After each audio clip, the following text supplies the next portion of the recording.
vous observez qu'il y a un regain des attaques terroristes contre les pays de l'AES. D'abord, vous devriez vous demander pourquoi les attaques terroristes se concentrent sur les pays de l'AES, alors qu'ils sont frontaliers de la Côte d'Ivoire.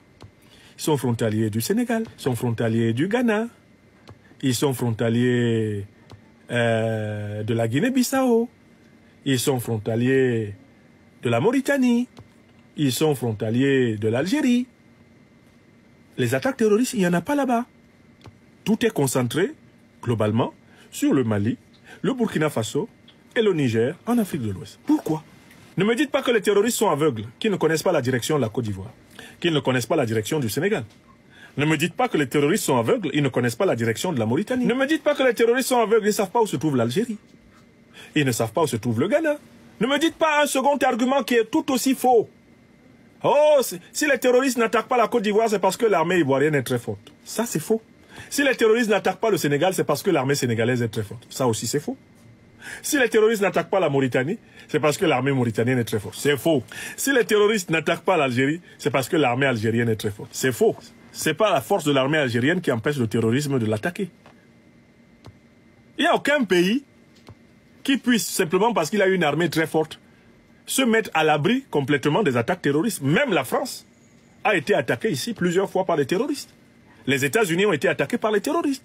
Donc ce n'est pas la puissance militaire qui empêche les attaques terroristes. Quand les terroristes veulent t'attaquer, ils t'attaquent. Écrivez ça. Alors, pourquoi ces pays ne sont-ils pas attaqués? Pourquoi c'est l'AES qui est attaqué? Principalement. Ces pays ne sont pas attaqués parce que la plupart de ces pays qui sont autour de l'AES, en fait, sont des bases arrières des groupes terroristes ou des puissances parraines du terrorisme. C'est pour cela que j'avais créé un schéma que j'appelle l'oignon ou l'oignon géostratégique.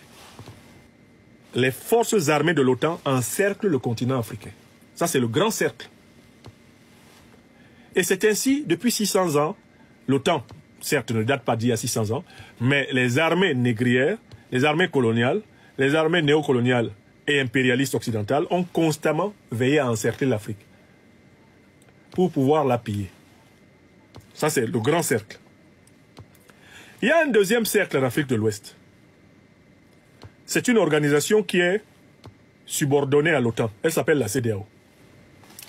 La CEDEAO, les pays de la CEDEAO constituent un cercle militaire hostile à l'AES. C'est le deuxième cercle, après le grand cercle de l'OTAN. Ensuite, il y a un troisième cercle. L'OTAN soutient les pays de la CEDEAO qui soutiennent les groupes terroristes. Ça crée donc le troisième cercle, les groupes armés terroristes. Et au milieu de ces trois cercles se trouve l'Alliance des États du Sahel. Vous avez compris? C'est ce que j'ai appelé l'oignon géostratégique. Premier grand cercle, les armées de l'OTAN. Écrivez ça. Premier grand cercle, les armées de l'OTAN. Deuxième grand cercle, en Afrique de l'Ouest, ce sont les armées de la CEDEAO. Troisième grand cercle, les groupes armés terroristes, qui sont approvisionnés par l'OTAN via les pays de la CEDEAO. Et via ses alliés, eh bien, au Sahara, l'Algérie, la Mauritanie. Donc, en fait, il faut que les Africains se rendent compte que quand le président Ibrahim Traoré a utilisé l'expression de guerre de haute intensité, ce qu'il voulait dire, c'est qu'il était parfaitement conscient que les groupes terroristes auxquels on a affaire à l'intérieur du territoire de l'AES sont soutenus par les pays vassalisés de la CEDEAO. Lesquels pays vassalisés de la CEDEAO sont soutenus par la grande alliance impériale terroriste de l'OTAN. L'Africaine et l'Africain qui suit les enseignements, les analyses géopolitiques et géostratégiques de votre serviteur maîtrise la théorie de l'oignon géostratégique. Et il faut que les Africains prennent cet oignon géostratégique et qu'ils le gardent dans leurs affaires. Quand vous ne comprenez pas ce qui se passe, vous regardez l'oignon. Premier grand cercle, l'OTAN. Deuxième grand cercle, la CEDEAO. Troisième grand cercle, les groupes armés terroristes. Au milieu, l'AES. C'est la même structure qu'ils ont mise en place en Afrique centrale. L'Afrique centrale est encerclée par l'OTAN. Le deuxième cercle d'encerclement de l'Afrique centrale, ce sont les pays de l'Afrique centrale qui hébergent les troupes, eh bien, de l'OTAN et le commandement de l'OTAN.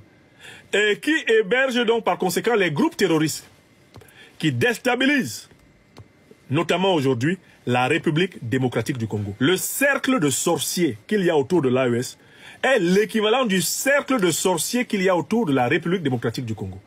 Sauf qu'en République démocratique du Congo, il faut ajouter qu'il y a des dirigeants qui sont eux-mêmes associés aux sorciers. L'oignon géostratégique doit être connu et maîtrisé par les Africains. C'est une succession d'oignons géostratégiques qui ont été placés sur l'Afrique. Alors pour les briser, l'Afrique ne peut pas rester en permanence dans des stratégies défensives. Il y a nécessité à dégommer les roitelets néocolonisés qui travaillent en bonne entente avec les groupes terroristes. Il faut les dégommer. Ils doivent quitter le pouvoir. S'ils ne quittent pas le pouvoir, le terrorisme continuera de gangréner fortement l'Afrique.